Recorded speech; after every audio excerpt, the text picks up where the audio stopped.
You are now watching Believe. Do you believe? All right, welcome into episode 4, I think it is now, of the Sean Salisbury Show here on the Believe Network. Ton of NFL to talk about. We were just saying we want to talk about college, but the NFL won't let us, and rightfully so. There's a ton of stories in the NFL right now, and we'll start with the big, I shouldn't say big suspension because it wasn't long. It was only 6 games. Deshaun Watson, the Sue Robinson says it's the most egregious case that the NFL has ever heard, yet she gives him the same suspension of 6 games as Ben Roethlisberger or others that we've seen in this same scenario.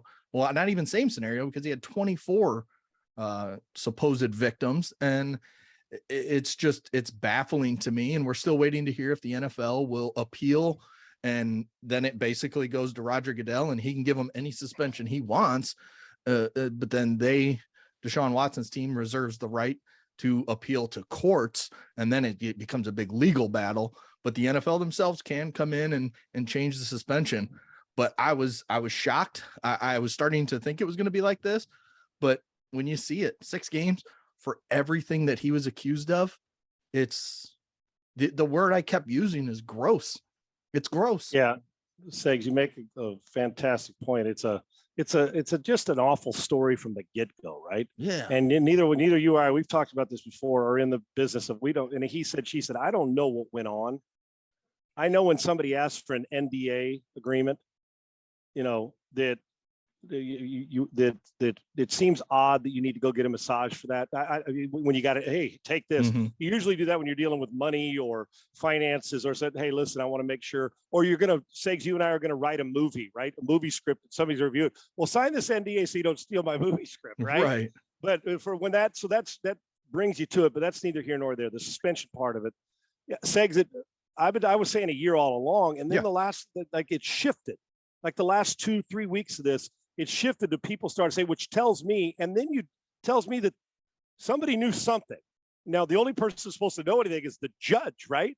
And so she's reviewing, and she is an impartial judge, and I respect. Listen, I wouldn't have wanted to do her job. No. Having to go through this, and you can't win, right? No matter what she does, you can't win. So either side. So when you're going through this, I'm thinking, okay, they turned it over to her. They only gave her they had 5 originally, but 4 of the 20-something to review. Right. And then you're saying, okay, so with the Deshaun Watson, and he's won it every step of the way, Segs. I'm not saying in the PR game or in the scars that are going to come from this, or when it goes and when it doesn't, but and people are saying, I heard Fred Taylor, who I love, but Fred Taylor on ESPN today said it's really a 23-game suspension. 17 last year. He was never suspended. There was never there was any of that stuff. He was not. He was eligible to play. He got paid.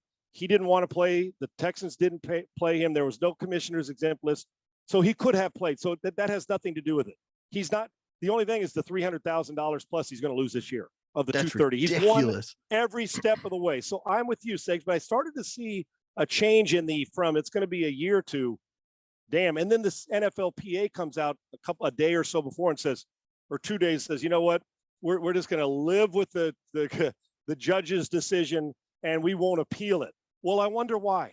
And because we expect the NFL to do the same. Do the same thing. Yes, they put that in there, and that felt it was a threat. It felt like they already knew. That's exactly like we already know the answer. So just let it go and let's get on with this thing. So, Segs, the overall thing, yes, I'm with you. When you look at it and stare at it, and they say no, the legal precedent.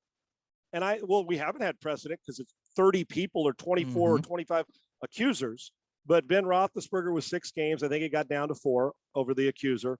And that was 1. And then another one down the road, I think, at some point. But that was the suspension. And Ezekiel Elliott was 6 games. Mm-hmm. Ray Rice was 2 until the video. Right. That's exactly. And then the video came out and it went, then he's never played. So the precedent of, okay, we don't have it. And I respect anybody who's making those decisions, the judge. But it's 6 games. You're like, how? And then you say, okay. And then people are going to say, well, the charges were dropped. There was no, they threw it out in the grand jury 2 different times. So that had to affect what the judge was. I don't know, because I'm not her and I respect her position. But Segs, overall for me, when people ask me, well, what should the NFL do? Well, let's just stick to the optics part of it. If Roger Goodell does not appeal this to whatever he thinks is the fullest. Do you know what sponsors or certain sponsors and certain groups and they're going to say, oh, this is all you want in the first place. You don't care about women's protection and safety. That's whether we think he's guilty or innocent, but that will be the optics and the court of opinion talk. If he does do it, then he may have some people say, oh, that's too harsh. Why would you do that? But in truth, if you're just talking about the shield, the optics, and the finances of sponsor possibilities and advertisements, you almost have to, even if you lose the appeal at some point and they say, okay, it's 8 games or 6, then you can live with the fact that at least that people are thinking, oh, at least the commissioner cares about women. I'm sure he does, but there's a perception, and you and I, we've talked about this for years. When he was in the judge, jury, and executioner, and he was making the decisions, everybody thought that he cared more about, and some still do, that he cared more about marijuana and weed than he did about a female safety. So listen, Watson has won at every level of this, and I don't know what happened. When I say won, it's not to disparage anybody. I'm talking about the financial and career part of it. Yes, 100%. He's matter of fact, he's been not only won, but it's been award like, oh, everybody thought a year at least, 6 games. Oh, he already had a new contract, didn't play on it, gets $230 guaranteed $1 million.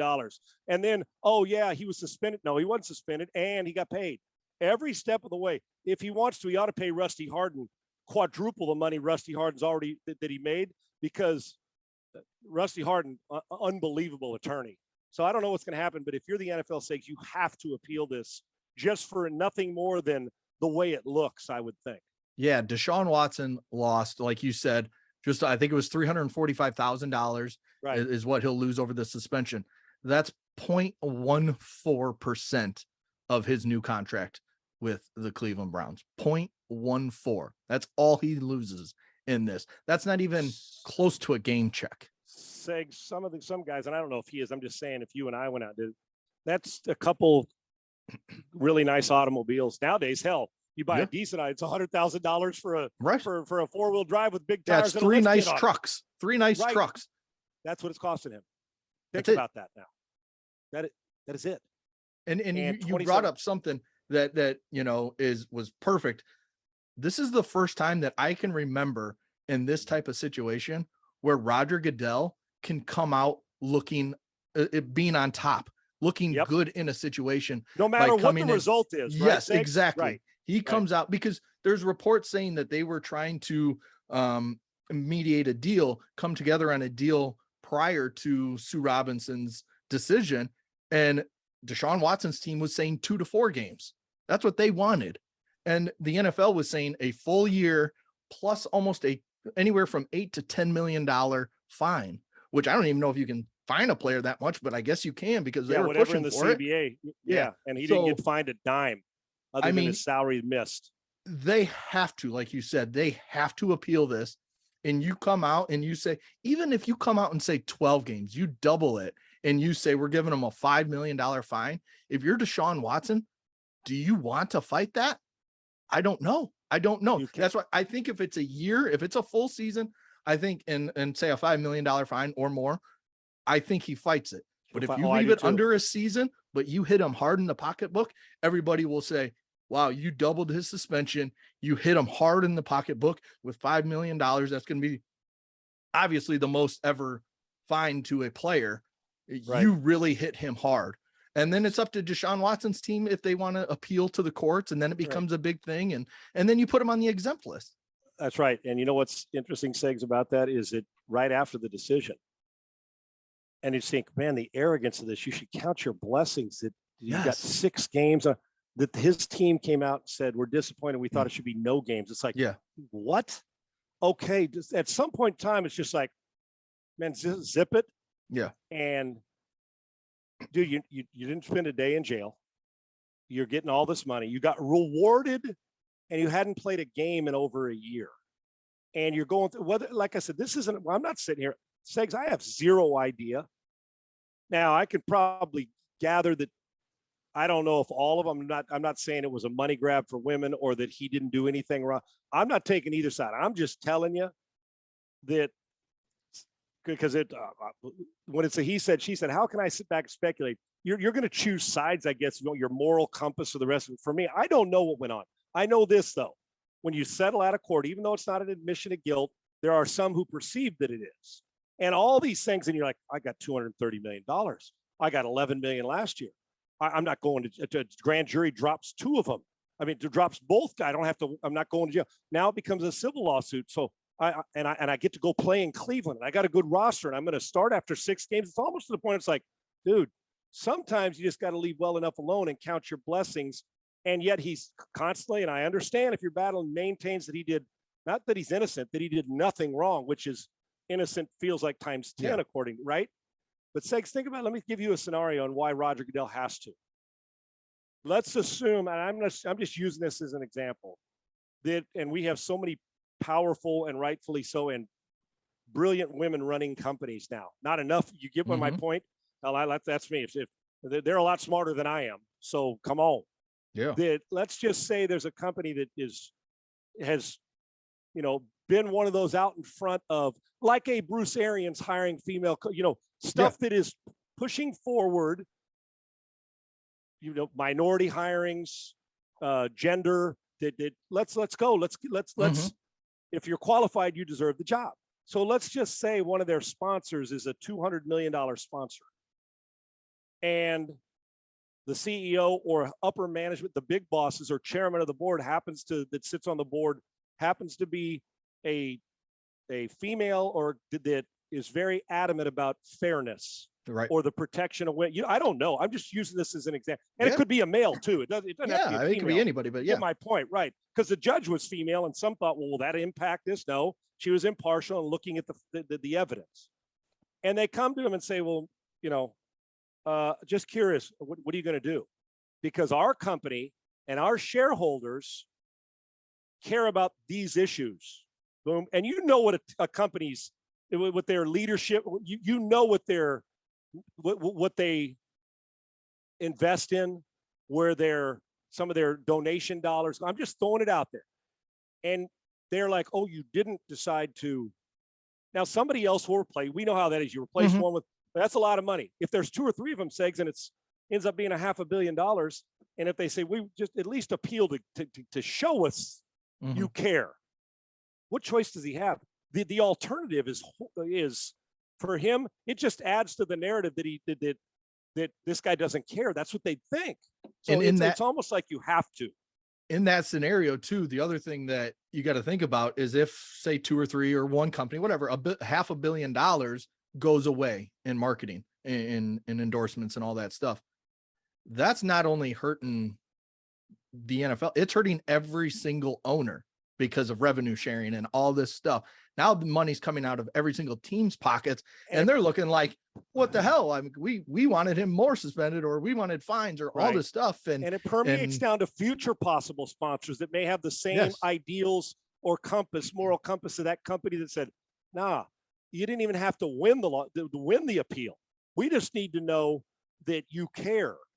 And so to me, say what's if you appeal and lose, or if you don't appeal, it would seem to me that the backlash on optics alone would say, how dare you, right? Yeah, he's kind of just just kind of wash your hands. I didn't make the decision, whatever, like it's her decision. But no, and you will get some people that will say that you're complicit to that. This is the way you were going to, that if you had to do it, you would have only given him 6 games too. That's what people will think in certain, depending on where they're from. So I don't think there's a choice for him. And the other thing is, I keep seeing people say, oh, Roger Goodell just has to leave this alone. He just get it out of the forefront.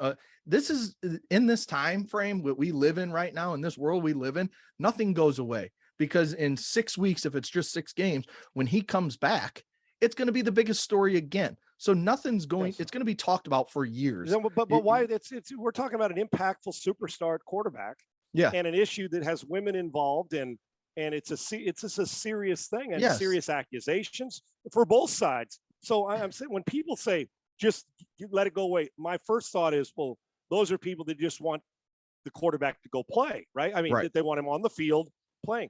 I just don't understand. Go away. This is every year it's going to be reviewed. Remember this decision. Remember what happened here. And if Watson and Sags, he's going to play good football. Yes. He just is. And there's going to be a section of people that after about 10 touchdowns in 3 weeks, and I'm not saying it's a good thing, and I'm not, they can compartmentalize and say, I didn't make the decision. He's on the field. He served his suspension of 6 games. I'm rooting for him. That's how people are going to feel. And I'm sure Cleveland fans, even if your moral compass says I can't root for him, you're not rooting against the Now, some may, but there's probably some say, okay, I'm not going to root out loud for him, but we finally got a guy that we thought was Baker Mayfield who's going to change around and did a little. Now we got the best quarterback in franchise history, at least coming in. And here we are. So, Segs, to me, it's not a matter of going away. This is not, even if he's suspended for 2 games and you don't appeal, or if he's suspended for 2 years, guess what, on an appeal? It's not going away. This is going to live because it's a superstar quarterback at a time when you're like, all the things that have gone on, and he's still sitting on $230 million. You almost have to, for the simple optics of it alone. Yeah, this is why Roger Goodell makes $50+ million a year. That's he has exactly to come right. make these decisions. That's the exactly one last thing I want to bring up about this situation is, I think one thing that's overlooked when you talk about Deshaun Watson, quote unquote, winning everything every step of the way, except for the PR career-wise. Yeah, right. The money's the biggest part, because you know what? Money is basically how you live and all that stuff. And he got $230 million guaranteed. But the biggest thing that Deshaun Watson got from last year, not playing a single snap all season long, and now getting his new deal, getting traded to the Cleveland Browns, is the Cleveland Browns get a fully rejuvenated, the healthiest Deshaun Watson's probably been in 10 years, because he has not played football in over a year. He's got to sit back, I don't want to say get fresh his body legs. right. I don't want to say get fresh his body legs. right, because fresh I don't know how he's right? getting his body right. But you know, he's going to be the best version of himself whenever it is he comes back. And he's going to play great football. Yes. If he's healthy and doesn't get hurt, dude, he's going to play great football. I would imagine, you know what I'm saying? It's not like he's going to fall off after people say, well, he's been off a year, and he's going to be, he's going to be, he's what, 27 or something? 20. Yeah. He's going to be as focused and as hungry as he's ever been. Yes. And he's got 230 million reasons why he needs to go perform. You're 100% correct. It's just, it's a crazy situation. And I think we got somewhere around 24 more hours left before the league has to make their decision. It was 3 days from when the suspension came down. So sometime in the next 24 hours, we're going to find out if they are going to appeal the decision, and then Roger Goodell gets to make his decision on what he wants to do. We'll wait and see. And when we record again on Friday, we'll have to update that situation. All right, moving on. The Miami Dolphins, they get basically a historic penalty against them for tampering with Sean Payton and Tom Brady a couple seasons ago. It's found that Stephen Ross, the owner, tampered with both guys, supposedly offered Sean Payton like $25 million a year to coach, and we're trying to get Tom Brady. I think they had him on a yacht at one point, both of them, trying to make this whole thing happen. So Stephen Ross has been suspended for 6 weeks. Just it's the big 6-week thing, I guess. Wow. And then the Miami Dolphins run your team from your yacht, right? Yeah, exactly. The Miami Dolphins lose a 1st-round pick, which is big this year, and then a 3rd-round pick in 2024.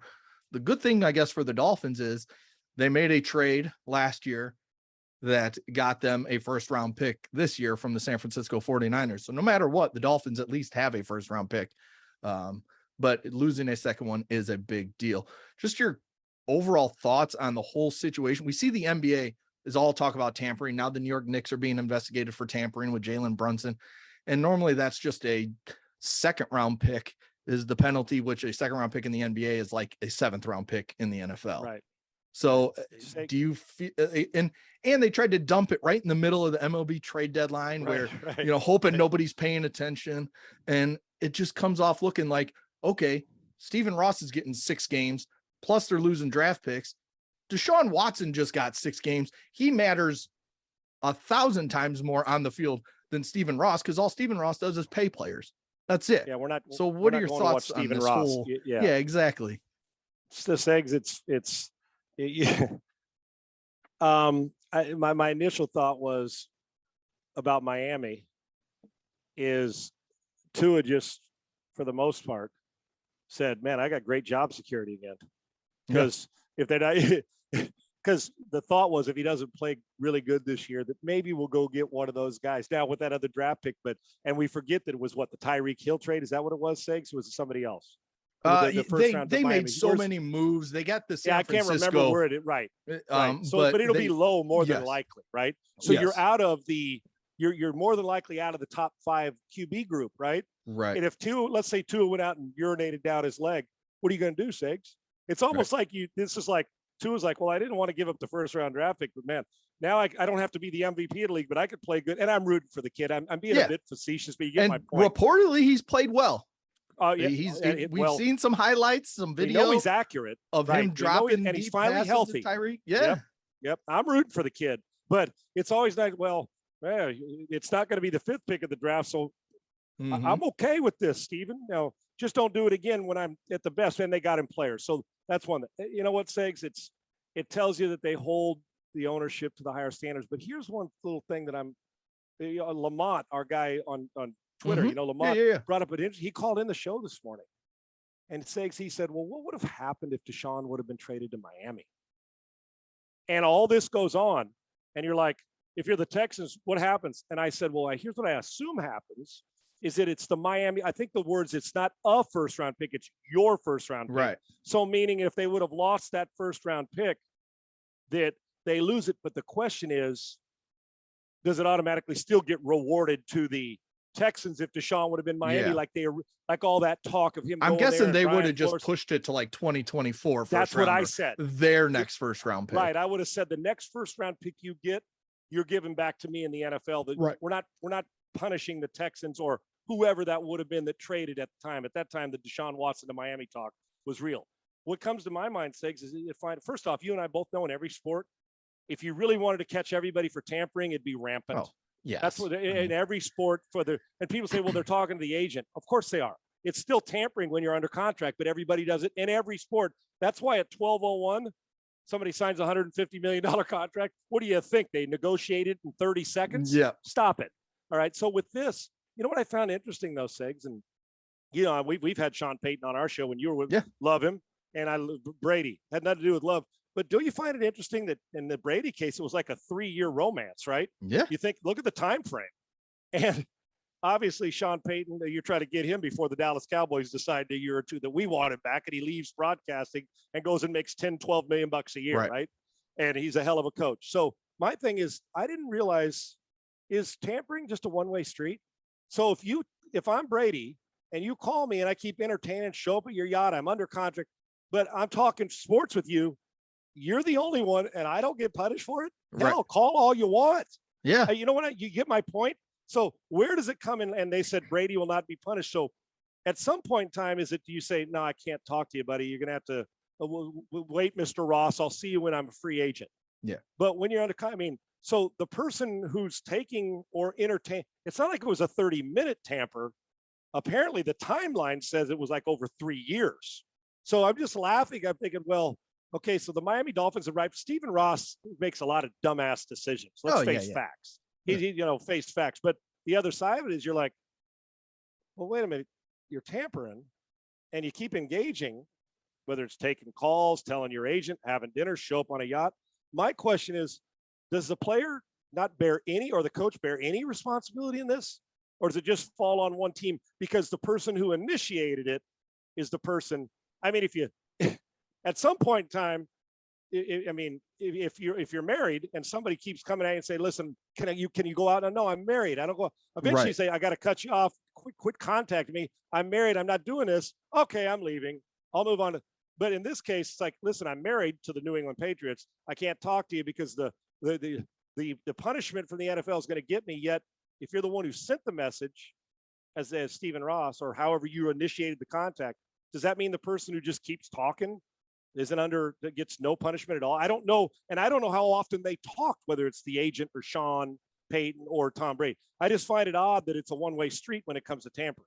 Well, and you look at it, it's like we all go to the NBA when it comes to tampering, because that when you use the word rampant, it is going on all the time. But yeah, it's like, okay, so you got LeBron, Bosh, and Wade, over a decade ago, at the Olympics talking about playing together and all they're working on all this behind the scenes. You don't think they're talking to Pat Riley being like, hey, we want to play in Miami. Yeah, they play the game where, of course, they're going and visiting Chicago and New York and LA, and they're going all around visiting these teams, but they knew all along they were going to Miami. It was never, I don't care if Woj puts out, oh, Dwayne Wade really wants to go home to Chicago, or this, or Bosch wants to do this, or LeBron wants to do this. They knew all along. Of course. And the other thing is, the one thing we can't, well, actually two things.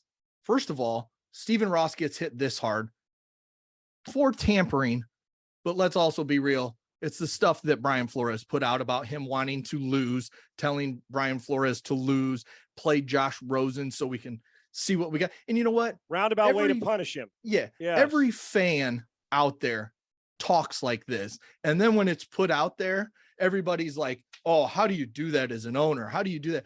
The fans are the ones saying, I've said it. The Bears are tanking right now. I love that they tanked, went and got Justin Fields, and now they're building it back up. We see it in baseball all the time. Tanking is a way to get better. And in football, you can do it very fast. You can do it very quickly. It's legal. Yeah. Until you tell me it's not, and put in a rule or some way to prevent it, then it's but the fact that it came out of the owner's mouth and allegedly offering somebody, hey, tank, hell, you could have gone up to him and say, hey, tank, and not offered money, and it would have been okay, I guess. Yeah. Just start playing backups the last month of the season so we can ensure whatever it is. You're exactly right. It's bullshit, but the fact that Stephen Ross is under a lot of fire anyway. Yeah. This was a way I got to get him somehow, right? And the other thing is, the other point is Daniel Snyder. That organization is a dumpster fire. I mean, in all kinds of ways. We're talking like Deshaun Watson level ways, with the cheerleaders having pictures taken on trips, all that kind of stuff. Toxic when he was there. I mean, all the time in the previous regime. Yep. He got fined $10 million, in the front office had to do a bunch of stuff, but there's no draft picks there. So on the field stuff is more important. It doesn't matter what you do, you'll get fined in money, but $10 million to Daniel Snyder is nothing. That's like $100 to me, and $1,000. He'd probably be more pissed off if you took his draft pick. Yes. Honestly, because that's the way you get better. It's not like you're taking $10 million away from his cap. No, it doesn't hurt him in the lightest. He's got an ATM machine that he can pull that out of in a second. Exactly. So it's just it's the NFL priorities never are weird, lines right? up. It never lines up. And back to Deshaun Watson getting 6 games while Calvin Ridley sitting out all the 2022 season, or majority of it, because he spent $1,500 gambling on his team to win when he was not playing in the game. Yeah, but Segs, we'll take $100 million from one of these fantasy football or gambling hotel casinos, because you know what? It touches our bottom line. But how dare you put $1,500 in a parlay, a couple parlays on your team when you're not on the field? Yeah, there's no consistency, and quite frankly, it's horseshit. And you and I, it really is. It's just, and it just makes, and it's like this in every sport. The NBA is very with China and all this stuff, but yet you got all this talk from the players about stuff. Selective criticism, right? It's just I use the word gross for Watson's 6-game suspension. That's what sports feel like now. And now we're going to see it more in college sports, even though it was going on. Now we're going to see it in a much bigger scale. And it's just, sports are dirty. Sports are dirty. They've always been, but they're not getting, it doesn't seem like it's getting better. It seems like it's getting a little more. And we got it now where the general managers, the players run the show. Yeah. I'm okay with players being good, but I want to be traded. They'll trade you. I mean, there is no, dude, you're under contract like you would be in any other business. It's just, we got it backwards in a lot of ways. And I don't know where it's going from here. I'm still going to tune in and watch it because I love it. I'm not that guy, but I know what I'm watching. Like, this is odd, but but it all goes back. Follow one thing. There's one trail, brother. And you and I both know what that is. The green, if you got green and it's got money and it's increased that bottom line, I got you. That's what it is. And we all know it. That's right. Speaking of dollar signs, 2 wide receivers, Deebo Samuel, DK Metcalf, both got extensions. Let's see. Deebo Samuel got 3 years, 73.5, 41.5 guaranteed. This was after DK Metcalf got his deal of 3 years, 72. So he beat the total, but DK's guaranteed was 58.2. Are you surprised in the difference in the guarantees, or is it because the style that Deebo plays, maybe the 49ers weren't as comfortable giving him that much guarantee because he runs the ball so much and running backs get hurt more? I can guarantee. Well, speaking of guarantees, I guarantee that's the reason why. Because I'd have paid them both, Segs. Yeah, I know for Seattle sure. in that rebuilding thing, but you want to. I know I heard somebody say, "Well, you should have got rid of him. Don't pay him." I said, "He's young. By the 24. time he gets a new contract, he's gonna be 27. Yeah, his new contract, he'll be 27, and in the prime of his career." I said, "So you're going to get rid of the guy only to find, and then go get a quarterback next year in the draft, only to have to find another DK Metcalf? It's stupid." Okay, you got to, first of all, you got to bargain anyway. You got him in the second round, and he turned out to be a player. Count your blessings and pay him. But it comes to this, and Sags, you saw some of the incentives in Deebo's contract. Yeah. To show you how much, if the guy rushes for 3 touchdowns, it's a lot of extra money. If he rushes like for over 300 yards, it's like, or what? It's like $650,000 more dollars per. I mean, so what they're saying is, we love your value, but they're paying him. But it's kind of, it's like, where's Waldo, right? All over. To the most versatile Swiss Army knife in the league. Cordell Patterson, great. Yeah. And we know what the quarterback, what's my guy's name from BYU and New Orleans, Segs? Taysom Hill. Yeah, Taysom Hill and Cordell Patterson, great. But the best is Deebo Samuel. I would have paid him too, especially as a rookie at Trey Lance. You need weapons. And he is the best all-around weapon when it comes to it in football right now. He just is. Yeah, and when you look at it, you mentioned up in Seattle, they're kind of in a rebuilding. They have Drew Lock. They don't really have that guy at quarterback, so they're not paying anybody huge money. So you keep your 24. If you're going to trade one, it'd be the other one, Tyler Lockett. Yeah. Right. And then same thing you just mentioned, Trey Lance. And then the other guy who, ironically was drafted in the same round. Deebo was, the 36th pick in 2019. DK Metcalf was the 64th pick in 2019. And then his college teammate, AJ Brown was the 51st pick. And he got a 4-year, $100 million contract with 57 guaranteed. So it's because of Deebo's position and the versatility of it, which is a strength, yet it becomes you almost get punished for it. It's like the wide receiver, the tight end who knows he's a wide receiver, but they pay him as a tight end, right? That's the same thing. And all three of those guys, second round picks, and all three of them playing like first rounders are getting paid like franchise receivers, which they are. And that goes back to, in 2019, everybody was just overthinking these guys. Everybody tried to say, oh, DK Metcalf is just too big. All he can do is run fast and straight. That's it. Well, he's shown that that's not the case. Yeah, he's really good at that. Right. But, and Deebo Samuel, the 49ers saw his versatility, and they got a head coach that would use it.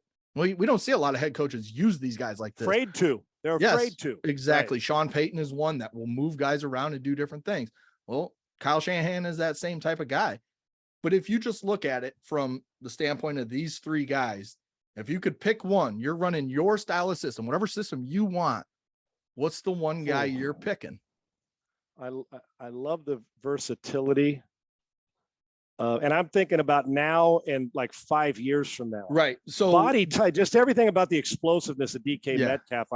He's 24, AJ Brown's 25, Deebo's 26. So that's the ages. I would probably go the youngest, because I just think he can probably withstand more. I don't know.